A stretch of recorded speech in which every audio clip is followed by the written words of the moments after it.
Hi, I'm Pete, and welcome to Just a Few Acres Farm. I got a little game to play with you today called Tractor Part Speed Cleaning. And the deal is, I clean the part, you guess what it is. Let's have a little fun.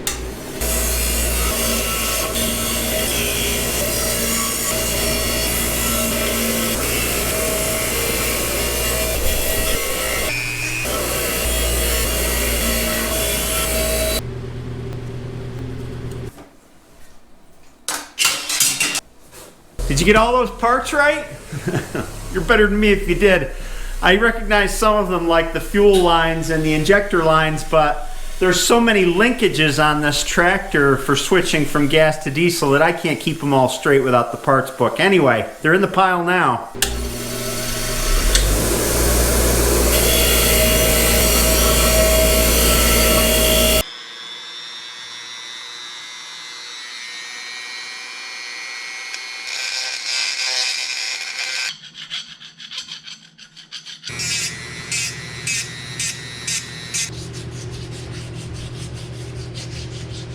Funny how some little thing can take up an hour of your time. This ball that goes in here had worn so it wouldn't move, so I had to sand it down, clean it up, and get all the ridges out of it.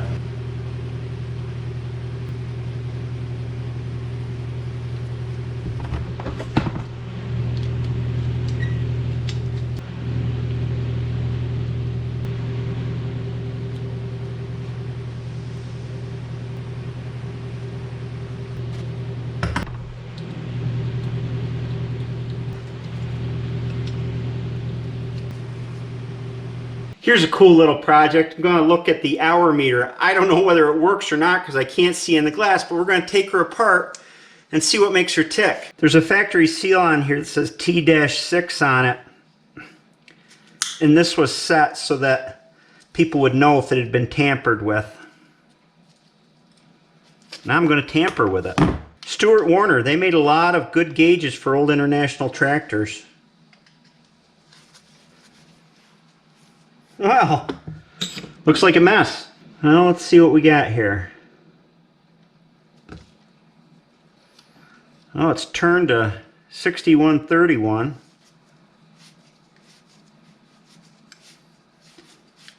It won't turn backwards, so you can't turn it back like the odometer on an old car. So what we got is this is where it drives off the engine, and there's a worm gear that this shaft is connected to, and the worm gear rotates this gear, and I expect there's gear reduction inside here to run each of the digits. Ha! Look at that! I shook it and it came out. We've got this mechanism that rides on the clicker, this that keeps it from going backwards. I expect it's on a spring.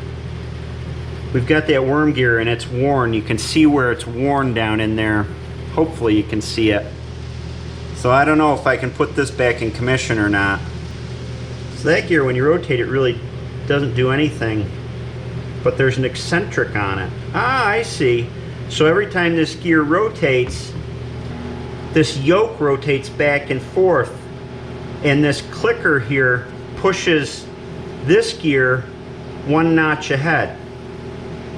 And this axle here is fixed in the case, so that's what turns that. And then you can see that one turning now. It must just catch every one revolution. It catches the next disc and runs it over. There, it just changed, see? So every time this one turns once, it ticks it. There's a little leg in there that makes this turn one increment. And then every time that one turns all the way around, it turns this one increment and right down the line. So it's a real simple mechanism. My concern is just this worm gear. It's really worn. Let's take this mechanism out here and see if it can see things better.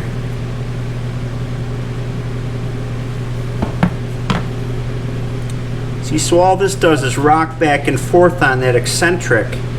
And every time it rocks, this little clicker tooth here pushes the wheel one click ahead, one gear tooth ahead. And this one keeps it from going backwards. It's got a spring that keeps it in place. And it also keeps the wheel from vibrating ahead.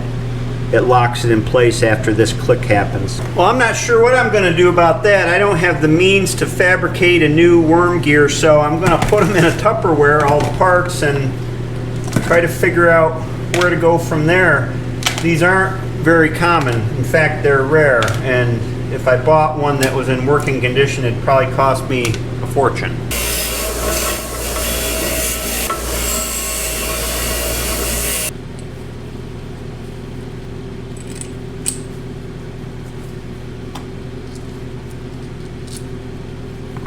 This is a gasoline starting tank, and it's so dirty, it sounds like a moringa when I shake it. It's got a lot of rust in it, and I've tried all different kinds of ways to get these tanks clean inside. I've done the nut, bolt, and washer approach where you put them in, you turn the tank around with some water in it. That took forever. I tried strapping it to a wheel, doing the same thing. Took forever. I tried tank liner.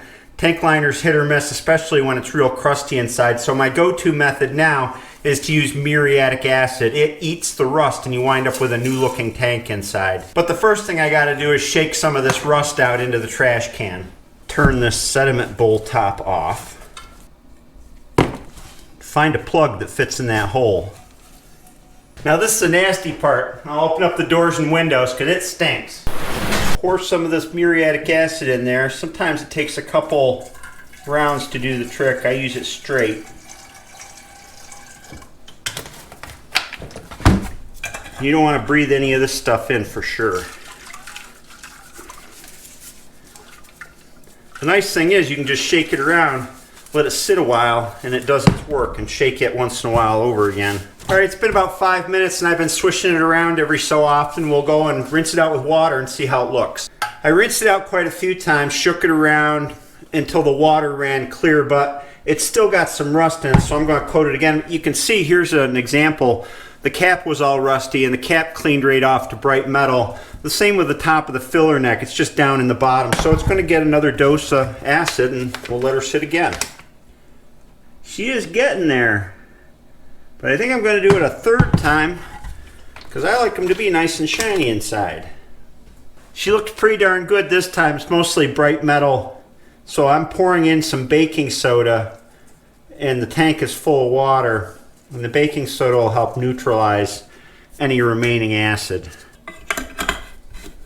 And we'll leave it sit with that in there for a while. Then I take the plug out of the bottom. And then I use a hair dryer, don't tell Hillary, to dry it out. Takes a while.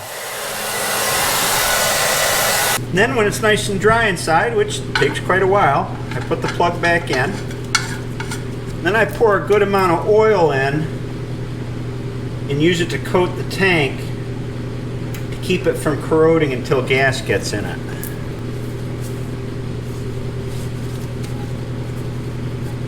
Make sure it all gets coated. Yep. Now we have a clean tank. Now to clean the outside off.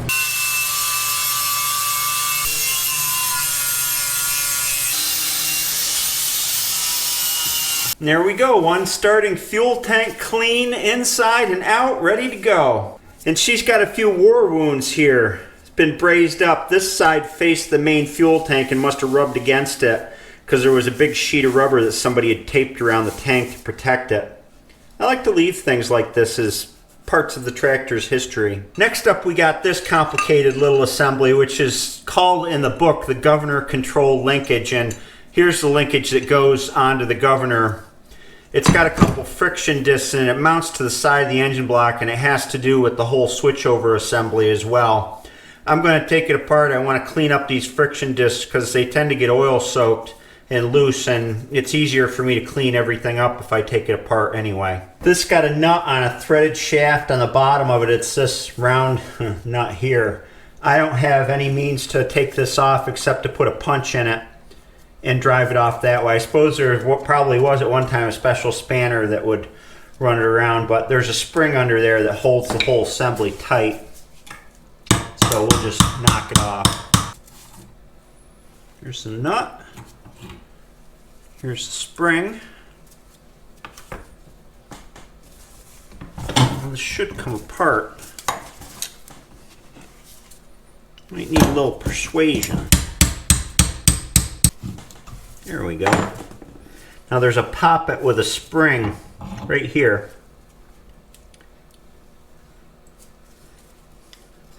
That seats in this little space here. Pull this apart.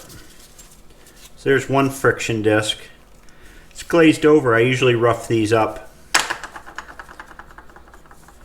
Metal intermediate. And a second friction disc. Take this linkage off.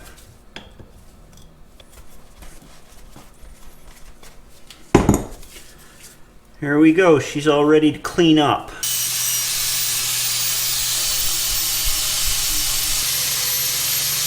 So I got the governor control all cleaned up. I just buffed these off on the wire wheel on the bench grinder to get the grease and oil and dirt off of them so that they're back to frictioning like they should. This is no different than a governor control on a gas tractor. M&W made one with discs like this that went right up on the throttle at the operator station. So this just happens to be down on the engine. We start with this. First in is this spring and this tent and a friction disc. Then this guy should face that, and then another friction disc. And then this inner housing, which there's a little pin down in here that keyway fits into. Just gotta find it. There we go. That's all together. And we got this spring that goes in here.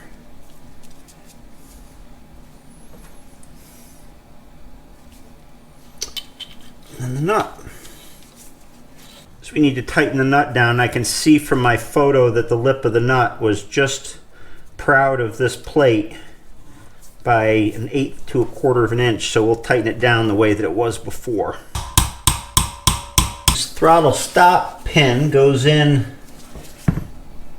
like this, and I see 4 threads exposed on it, so we'll leave it about like that. A jam nut.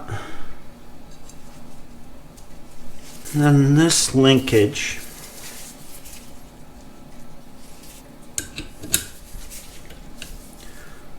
goes on like that, and this pin goes in like that, and this sets outside